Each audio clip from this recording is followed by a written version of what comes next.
Okay, so welcome, and today we're going to talk about probability, and this is going to be a two-part video probably. So the first part, this part is going to go through the basics of terminology and things like that, and we're probably going to get it about halfway through, and then the second half will finish up. So we'll see how far we can get, but this is the first part of just probability.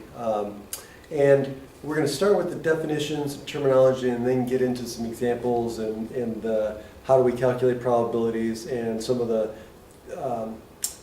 theorems and things that are behind probabilities. Okay, so let's start with the basic terminologies. So what do we know about probability? Well, we all have an intuitive understanding of probability. We understand, flipping coins, rolling dice.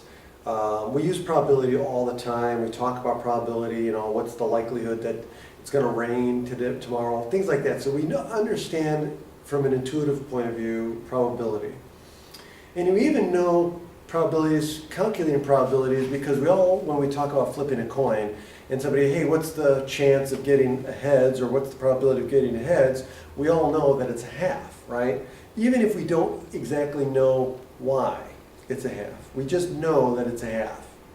So that's what we're going to talk about, okay? And probability spreads across a lot of industries. I mean, everybody can talk about, immediately think of casinos, right? Games of chance. But also in industries like the insurance industry uses probabilities, okay? Many different industries use probabilities in order to gain information about the likelihood of an event. And in fact, that's what a probability is. So again, I'm going to give you the definition. So here's what we're going to talk about. So probability, by definition, is the measurement of the likelihood of an event occurring. Okay, a particular event. Okay. So we're going to talk about probability, and then we're also going to talk about probability experiments. We're going to introduce some definitions. So just be aware that I'm going to again, you could stop this tape, but I'm going to give you the definitions, and then we'll move on and we'll get into some more examples. Sorry. Okay, so we're going to talk about probability. Okay. So what is probability? It's the likelihood of an event. It's a measurement of the likelihood of an event occurring. That's probability. Okay?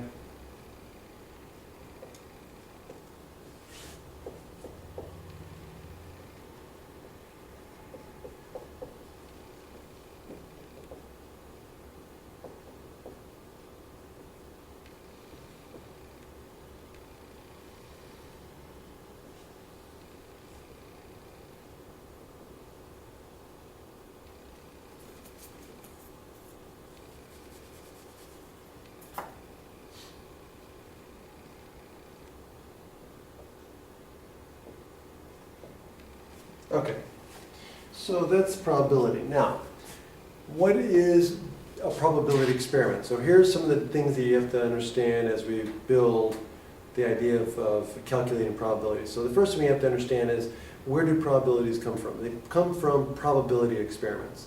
So what are probability experiments? Well, probability experiments is anything where the outcome of the experiment, what we're going to call the random variable, whatever it is that we're measuring, the outcome is determined by some random chance process. For example, flipping a coin, right? So flipping a coin, we could call that our experiment, our probability experiment. Because why? When we flip the coin, well, that's a random process. What's the outcome of a flip of a coin? Well, it's either going to be heads or tails. So that would be an example of a probability experiment. So the outcome, heads or tails, is based on a random process. Okay? So we're going to give examples of that so you can see when to know what a probability experiment is. And also, I'm going to go through and give you the actual 3 criteria that must be satisfied in order for something to be a valid probability distribution or valid probability experiment. Okay, so we'll talk about that. So the first thing I want to talk about is outcome.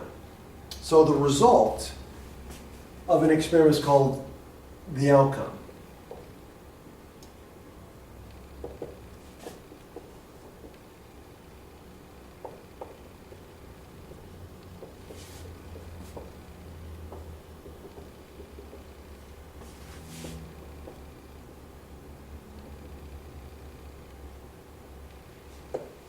Okay, so that's what an outcome is. It's the result of a probability experiment. So if I flip a coin, then the result, or a result of that experiment, if I flip the coin one time, could be heads, right? So that would be one result, or the result could be tails. So that would be another result. So those would be the outcomes, possible outcomes for that particular experiment, okay? Now, that is just one experiment. So if I change the experiment, I also can change the outcomes. Okay, we'll talk about that. So again, just an outcome is any particular result of a probability experiment. Okay, so now, let's look at sample space. So what's the sample space?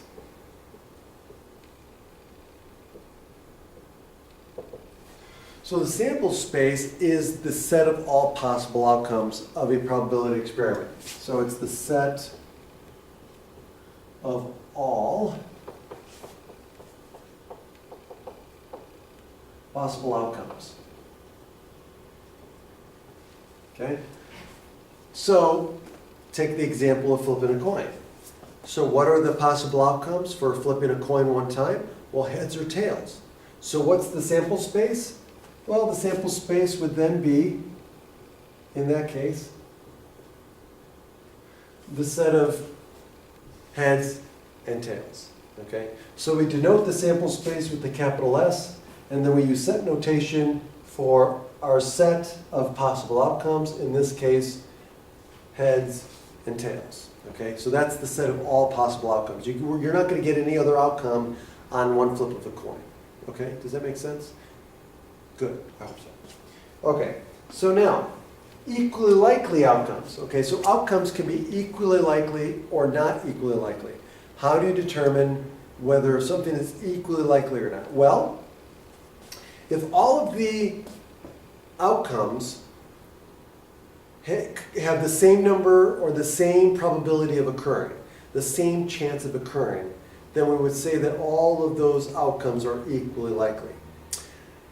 As opposed to if we have some outcomes that have a higher or lower probability of occurring than other outcomes in the sample space, then that would be a situation where the outcomes are not equally likely. Okay? So we'll give examples of that in a moment, but just keep in mind that's the difference between likely or equally likely. If they have the same number of ways of coming about, that's another way of looking at it. If I have multiple possible outcomes, and they all have the same number of ways of coming up, then they're equally likely that way too. Okay, we're going to see both ways. Okay, so that's one way when we talk about equally likely.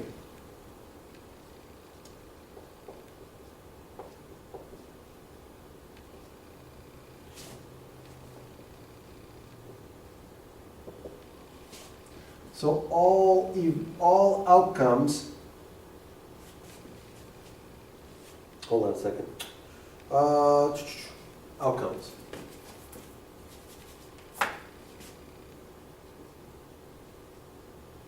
So all outcomes have the same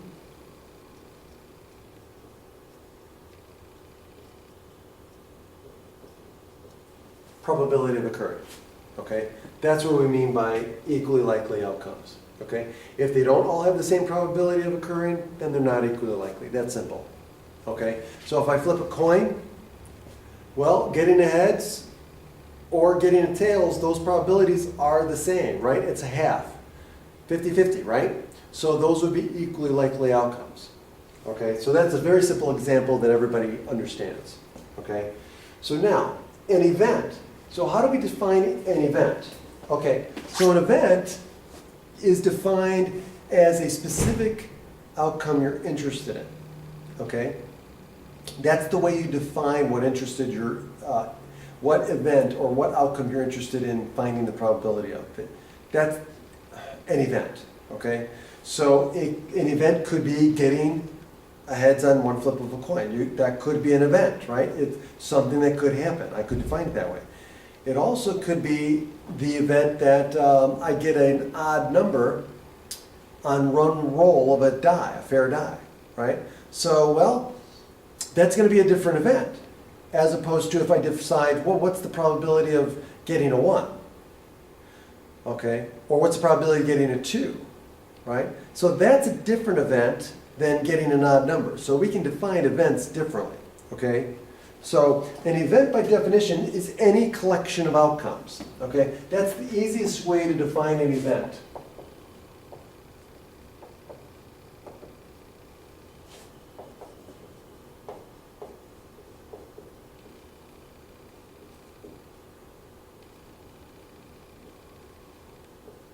Okay, so now, events can be simple,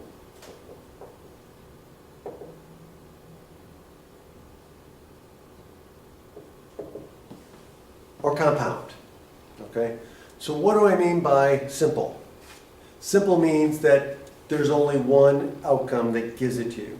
It only consists of one outcome, okay?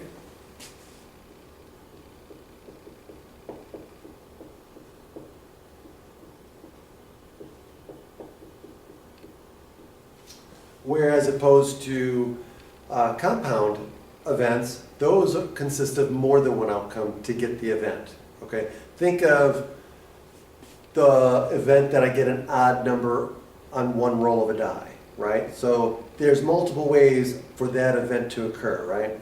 If I get a 1 or 3 or a 5 on the roll, then my event has occurred, getting an odd number, okay? Or if I say, well, what's the event of getting a 2? Well, there's only one way to get a 2 on one roll. So in that case, that would be a simple event. The event of getting an odd number is a compound event. Make sense? Okay. So compound event consists of more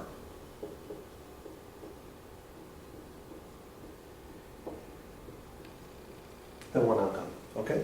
So that's event and the difference between simple and compound. Okay, so now let's get into calculating probabilities. Now that we have the terminology down, let's get the definitions of probability and we'll go from there. So this should be very easy, and everything about probability is going to break down to these two definitions that we're going to talk about. All the different formulas that we're going to do, we're going to introduce, that I'm going to talk about, you can break it down into just these two definitions of probability, okay, that we're going to talk about.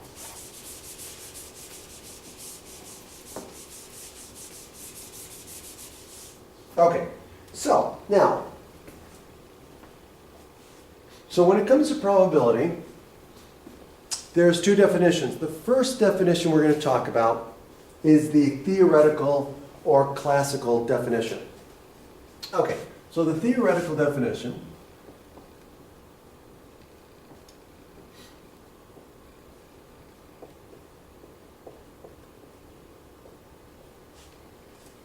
of probability is this.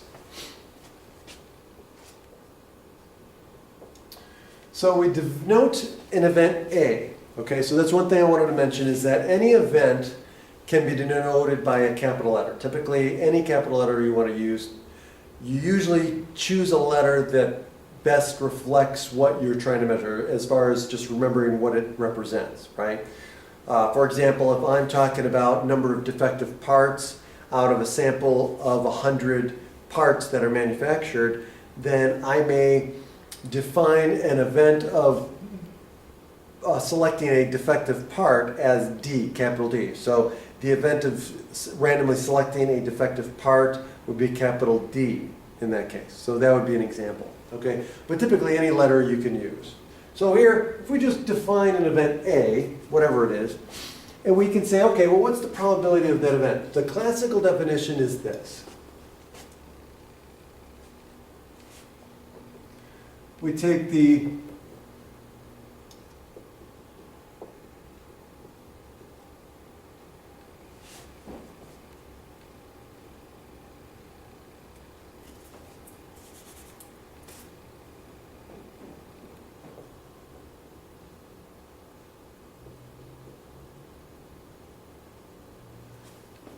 the number of outcomes, right? Remember the set of all outcomes? We take the number of those outcomes that give me A, whatever the event that I'm looking at.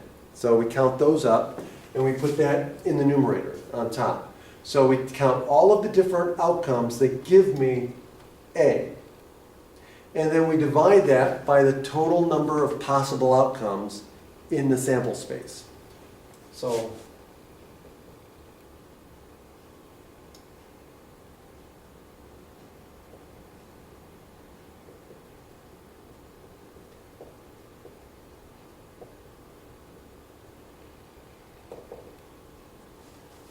okay?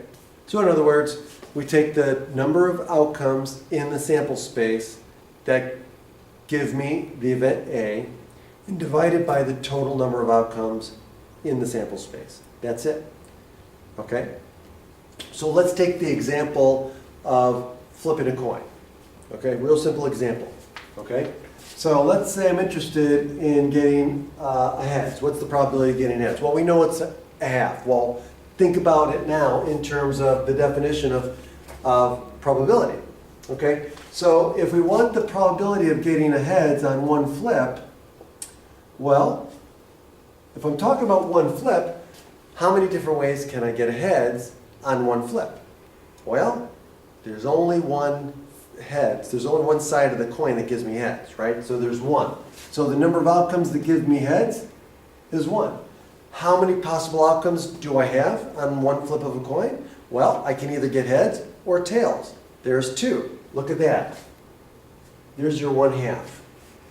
Ta-da! Okay. So, does that make sense? So now this is equal to 0.5. Okay? Now, we're going to get into this later, but just want to let you know that we typically write our probabilities in the form of a decimal. Okay? I don't usually do fractions, but in real life, you'll see them as fractions, percentages, or decimals. But remember, in probability, the definition of probability is always going to be a number between 0 and 1. Okay, just be aware of that. Okay.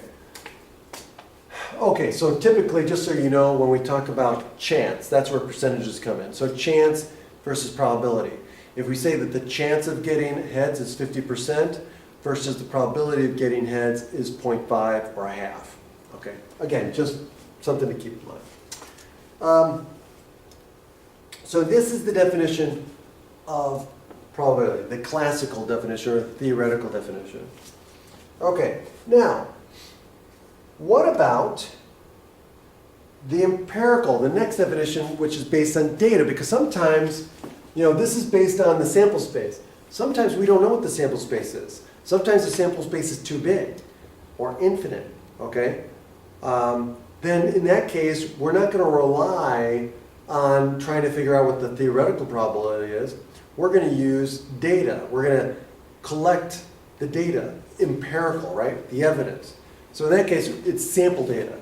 So we're going to use sample data to help us figure out what the relative frequencies. Those are what we're going to use for probability. So the empirical definition that I'm going to introduce right now is based on relative frequency of an event, based on large sample sizes. And that's going to be key later on in a moment that I'm going to talk about. Large sample sizes, okay? So here is the empirical definition of probability. Okay, so P of A is equal to what? It's going to be equal to the number of trials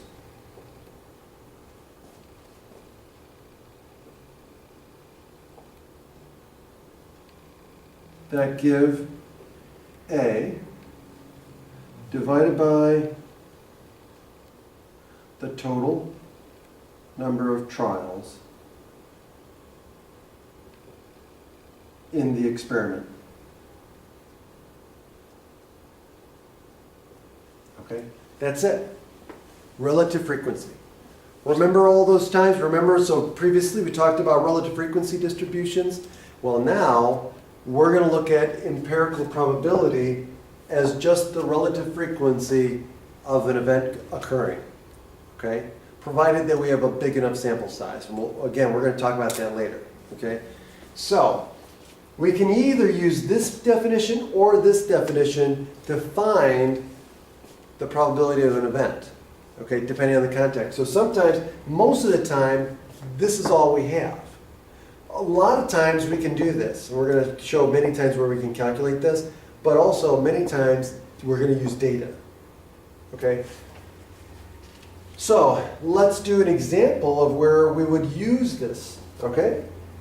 Let's say an insurance company wants to find the probability that a suburban male driver who is between the ages 20 to 25 years will have an accident in the next year. Okay? Well, what we could do is then we could get data from thousands and thousands of drivers. Let's say I work at an insurance company. Well, I can figure out, based on all of the data that I have, I can figure out, based on the total number of drivers that I have that are in that age group. So let's say I take a bunch of data, right? So each one of those people that would be in that age group, what is it, 20 to 25 years of age, right? That's going to be my total number of trials, right? Then I'd find out how many of those policyholders or those drivers were involved in an auto accident in the last 12 months. Well, that number would be on top, the numerator. So then I would divide the total number of policies or drivers who were involved in an accident in the past year, divided by the total number of drivers in that age category, and there's the relative frequency of drivers who have been in an accident in the past 12 months. Well, if I wanted to have a probability of who's going to get into an accident in the next 12 months, that might be one to look at, right? So that's an example of using data in this definition. Okay, we're going to do other examples too. Okay, so let's go on. Okay, so now let's talk about the law of large numbers, because the law of large numbers, remember I said you want to have a large enough sample size because, well, we know the theoretical probability if we know what the total outcomes are and what the outcomes are, how many outcomes give me the event that I'm looking for, right? That's the theoretical. That doesn't change, okay? This probability changes depending on the size or how many trials you do, right? So think about this. Think of if I flip a coin, right? If I flip a coin one time and I get a heads, well, what's the relative frequency of getting heads if I got a heads on the first flip? It'd be 1, right? 1 out of 1. 1 heads out of 1 trials, right? 1 trial. But if I keep flipping the coin, right? So the number of trials, right? Each time I flip a coin, that's a trial, right? So if I flip a coin one time, that's a trial. If I flip it again, that's another trial. And if I keep flipping the coin, well, the number of trials in the denominator is going up, right? And all I have to do is, after each trial, count up the number of heads that I've gotten so far, right? So what happens is this number, this relative frequency, changes as I flip the coin. As the number of trials increases, this probability changes, okay? It goes up and down, right? Well, that's where the law of large numbers comes in. Well, what's the law of large numbers?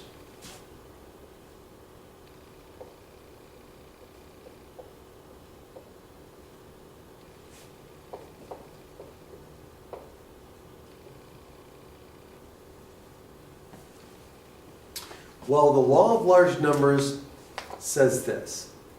As the number of trials increases for a probability experiment, the empirical probability, right? That's probability based on the data, based on the experiment. The empirical probability will get closer and closer to the theoretical probability. Okay, so let me say that again. The law of large numbers basically says that as the number of trials increases,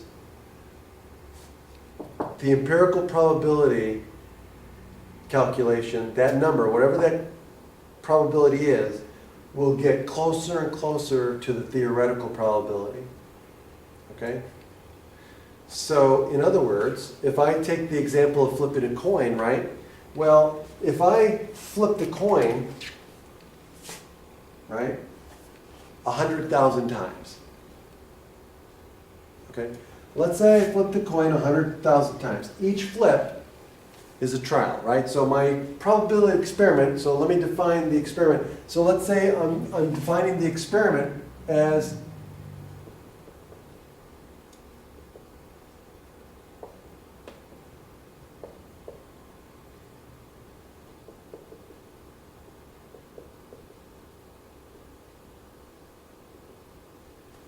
flipping a coin one time, okay?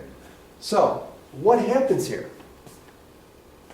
So, well, if I flip the coin 100,000 times, well, how many trials did I do? Well, I did 100,000 flips, so that's 100,000 trials. So that goes on the bottom. And then what I do, I count up the number of heads I got, right? So let's say I got 47,316. Okay? Well, what's the probability then? Well, if I divide these two numbers, the probability I get is 0.473. Okay? So it's close, right? But it's not exactly 0.5. But if I keep increasing this to 200,000, 300,000, 1,000,000 trials, this number will get closer and closer to that number. That's what the law of large numbers says. Okay? So, as the number of trials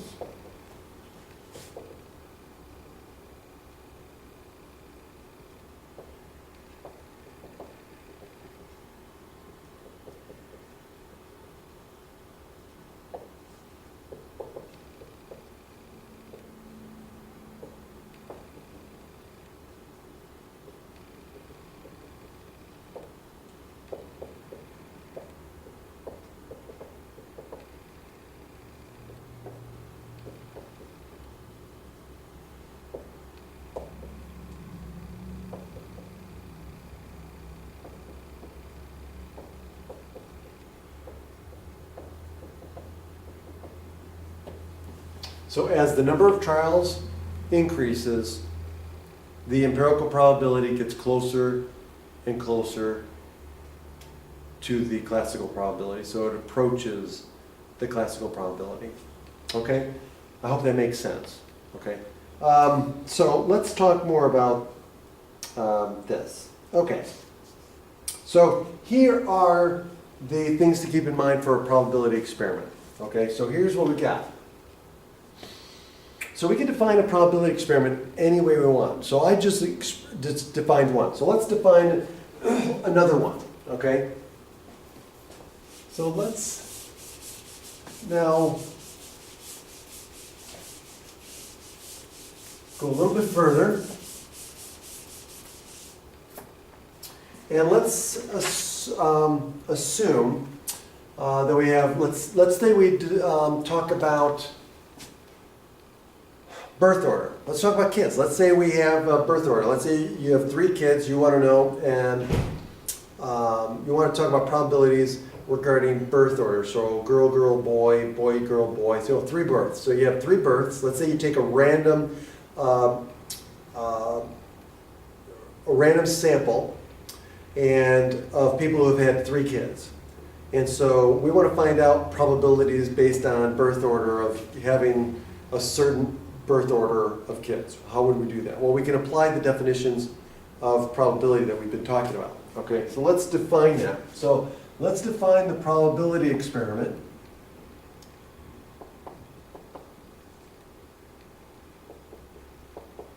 Oh, even before that, even before we do that, let's just keep that in mind. We're going to come back to that, but let's keep that in mind. So we can define a probability experiment many different ways. But what makes a probability experiment a probability experiment? And this is where the three conditions that I want to go over first, and then we're going to get to examples in a little bit. Okay, so probability experiments, okay, or properties of probabilities.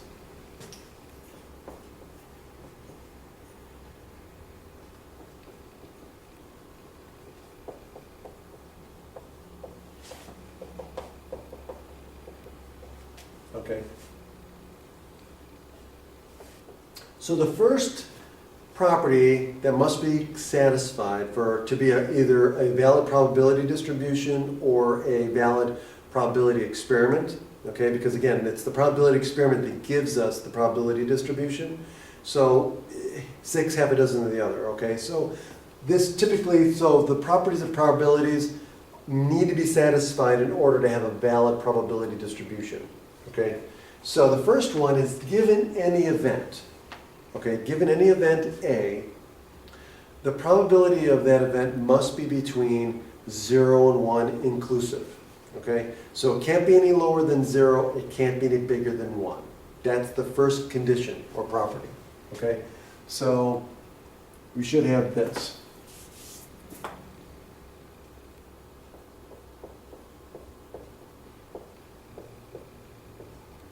Okay, so what does that mean? Well, a probability can be 0. What does 0 mean? Well, it means it can't happen, it won't happen, it's impossible. Okay? Or it can be as big as 1, which means it is certain to happen, it has to happen, it must happen. Okay? So, and then anything in between. That's probability, right? So that's what we mean by probability. The likelihood of an event must be between 0 and 1. Okay? So in other words, it can't be negative and it can't be bigger than 1. Okay? So that's the first condition. The second condition is that if you take any event and you take all of the outcomes that make up that event, if you take the individual probabilities of each outcome, the sum of those probabilities must add up to the probability of the given event. Okay? So in other words, this is more, with compound events, this is really what applies to, right? So let me write that down. So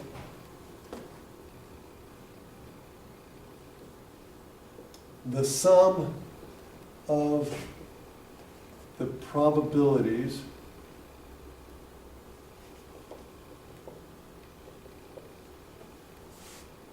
of all outcomes that give event A must add up to, or should, yeah, add up to the probability of A. And so I'm going to write down what I mean in symbols, okay? So what does that mean? It means the probability of A, okay, must equal the sum of the probabilities of the events. So let's say the simple events, okay? And I'm going to do this over here because this is typically what we do. So let's define E1 as outcome 1 that gives us A, right? So let's say A, the event A, consists of the set of all of these outcomes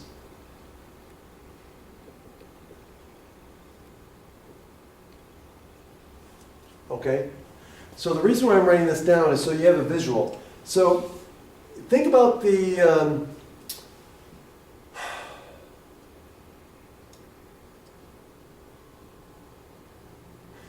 about, well, I'm going to get to that in a moment. So just hold this thought, because I'm going to put an example and it all makes sense. So think about some event.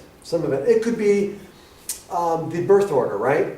So let's say I have an event and I want to know what's the probability of getting 2 girls, right? Well, there's different ways of getting 2 girls, right? The first 2 births could be a girl and then the last one a boy. Or the last 2 births could be girls and the first one a boy. So there's different ways of getting 2 girls, right? So let's say one outcome, E sub 1, represents the outcome of getting girl, girl, boy. And let's say E2 is the outcome that I get boy, girl, girl. Okay, think of it that way. So these are different outcomes that in both of those cases, I get the event that I'm interested in. In other words, 2 girls. Okay, so keep that in the back of your mind, and we're going to use that as an example. So the main thing is let's say A, whatever the event is made up of these outcomes. That if any of these outcomes occurs, event A has happened. So now, what is 2 saying? Well, 2 is saying that if I want the probability of A, if I take the probability of A, whatever that is, it must also equal the sum, right? So this is the symbol for summation. So it must equal the sum of all of the outcomes that give me that event. So all of the outcomes, so here I equals 1 to K, okay? So if I, hold on. Probabilities, the probabilities of these events, okay? So in other words, if I sum up all of the probabilities of these outcomes, then the sum of all of these probabilities should equal the probability of the event itself. Okay? So 1 is each event, the probability should be between 0 and 1.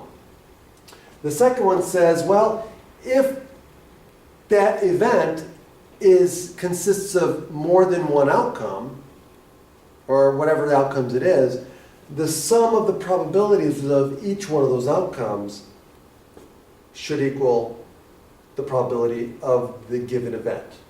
Okay? So that's that one.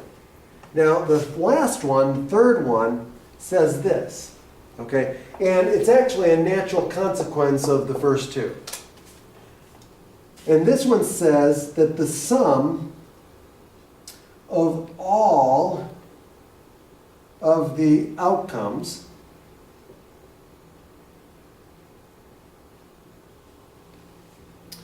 in the sample space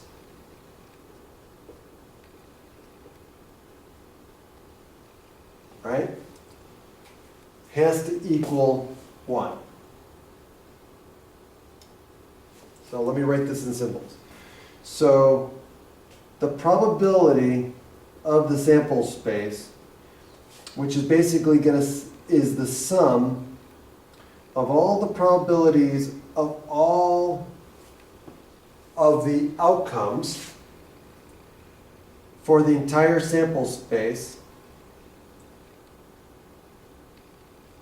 has to add up to 1, right? So think of the flipping a coin. If I flip a coin, something has to happen.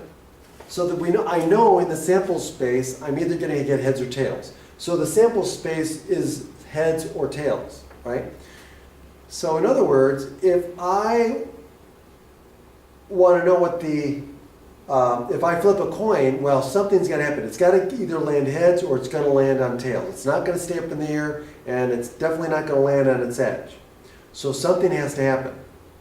So if I take the probability of heads, right, which is a half, and if I take the probability of getting a tails, that's the other outcome, that's also a half. When I add those up, they add up to what? 1. Okay? So these are the 3 conditions that must be satisfied in order to be a valid probability distribution or experiment. Okay? Okay. So let's go on. So let's do an example. Okay, so let me show you an example of an experiment that would fit into this, satisfying this criteria. Okay, so let's say we have this. So let's use the birth order, right? So let's say I have this experiment, right?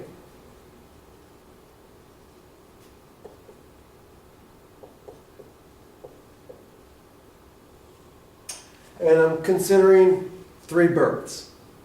So I'm taking this set, basically a set of all people who've had 3 births, right? So, and so I'm just looking at 3 births, right? So let's say I'm only considering the first 3 births, and I'm interested in the gender of all 3 births, right? That's the experiment, okay?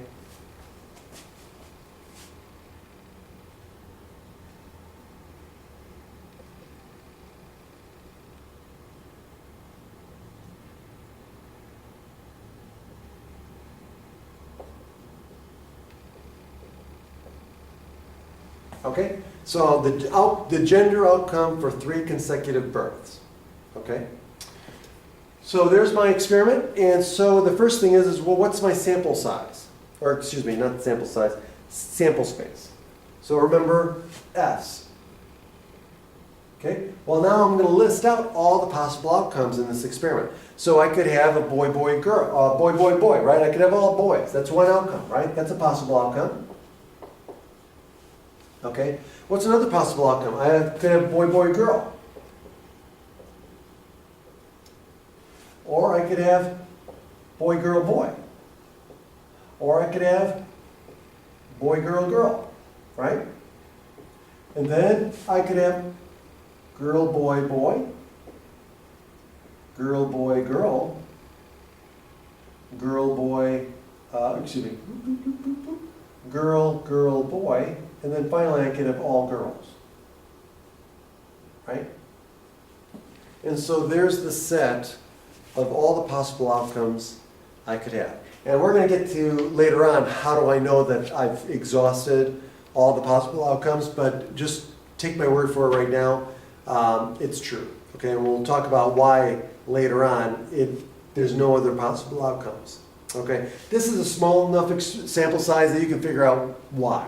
But for bigger ones, we're going to use the formulas to actually show you how many possible outcomes you should have. 8 is the maximum number, so there are 8 possible outcomes here. Okay, so now here's my sample space. Okay, so now let's see if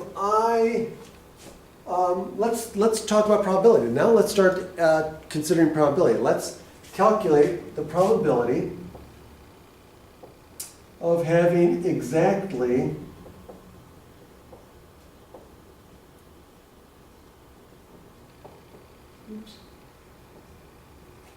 two girls. Okay, so I want to calculate the probability of having exactly 2 girls. Okay, well, let's use the definition of probability, the theoretical definition, right? We know what the sample size or the sample space is, so let's use it. Okay, so we can use the theoretical definition of probability here. So, well, what's the definition? Well, I need to say, I need to find out how many different outcomes here, how many different outcomes gives me 2 girls. Okay, well, if we look at it, which ones give me 2 girls? Well, I just have to look for 2 girls. So there's 2 girls here, so this one gives me 2 girls, right? So this one. Okay. This one gives me 2 girls. And this one gives me 2 girls. Right? So those are the only 3 outcomes that give me 2 girls. So now I can do my probability calculation, right? Because remember, however many outcomes gives me the event that I'm looking for goes on top in the numerator, and then the total number of outcomes in the sample space goes on the bottom. So how many go on top? 3. How many total outcomes do I have? 8. So then the probability of getting 2 girls out of 3 random births, 3 out of 8, or 0.375. Okay? So that's just using the theoretical definition of probability. Okay, make sense? Okay, now, is this a valid probability experiment? Will this give me a valid probability distribution? Okay, well, remember, in the empirical definition of probability, it's just relative frequency of a particular event, right, based on sample data, right? Here we've got the actual outcome, so we can do the probability distribution and look at it that way too. Okay, so let's do that. Well, does this satisfy all 3 conditions? Well, let's find out. Okay, let's look at the probability of A. Is the probability of A between 0 and 1? Well, if this is A, right, let's look at this.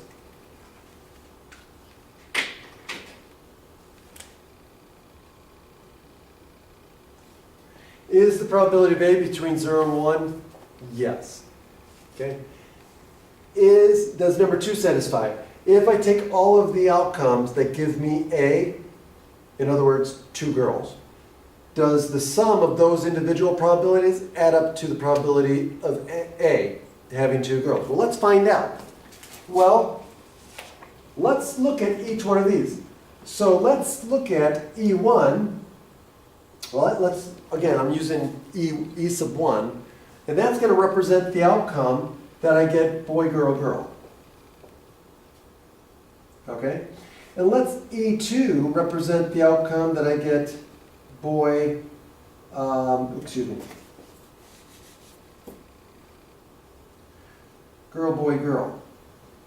And let's E3 equal the outcome that I get girl, girl, boy. Okay, those are the 3 that we had. Okay, so well, let's find out.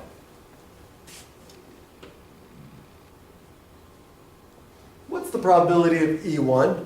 What's the probability of getting this combination, this boy, girl, girl, then getting that order, right? So birth order matters in this case. So this birth order is different than this one, which is different than that one. Okay? How many different ways out of this set can I get boy, girl, girl? Well, there's only one. So that means the probability of getting this is going to be 1 out of what? 8. Because I have 8 possible outcomes. Well, what's the probability of getting this birth order? It's going to be the same. 1 out of 8. And finally, the probability of getting this one is also going to be 1 out of 8. Well, what does 1/8 plus 1/8 plus 1/8 equal? It equals 3/8. So it satisfies the second condition. So far, so good. Now, what about this third one? Well, let's go a little further with our experiment here and see if the sample size, or excuse me, the sample space, the probability of sample space, or if we take all of the possible outcomes, does it add up to 1? Okay, well, let's do it. Well, what are all the possible outcomes? Well, if we just look at each one of these birth orders are unique among the 8 possible outcomes. So each probability, the probability of each one of these outcomes will be 1/8. Well, how many of those do we have? We have 8 of them. Well, what if I take 1/8 plus 1/8 plus 1/8 8 times? I'm going to get 8/8, which is equal to 1. So let's do that. So if I just take the probability of S, which is the whole sample space, well, that's going to be the probability of E1 plus the probability of E2 plus all the way to the probability of E8, right? And each one of those is going to be an eighth. Well, if you add up 8 of them, you're going to get 8 over 8, which is equal to 1. Okay? So this is a valid probability distribution, a valid probability experiment. Okay? And that's really what you want to do. This is going to be very important. We want to make sure we check these. Okay? Especially when we get to relative frequency distributions, right? You're going to want to look at the table, the relative frequency distribution or the percentages, and remember what I always say, the percentages or the relative frequency should add up to 1, or the percentages should add up to 100%, right? We don't want any negative percentages or negative probabilities, and we don't want any probabilities that are bigger than 100 if there's more than 1, right? Okay, so, or no individual probability should add up, should be more than 1, okay? So, okay, so let's go on. Let's see here. Let's talk about, let's see here.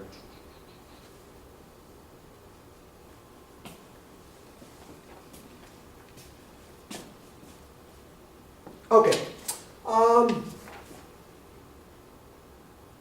You know what? Let's stop there. Let's stop there. So this will be the end. Let me see. Well, hold on a second. Let me see how much more I got. 3. Because I want to do.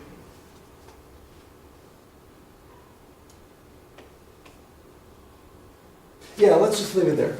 So this will end it here, and then next time when we come back, this will be part 1, and then part 2, I'll start with the probability rules. Okay, so far we've introduced probability, the idea of a probability experiment, and then next time, the next part, I'll get into the different rules of probability. We'll talk about conditional probability, and now it's going to get more complicated, but just remember, all of these things I'm going to show you, the rules, the formulas, can all be broken down into just using the definition of probability repeatedly. Okay, and you'll see what I mean next time.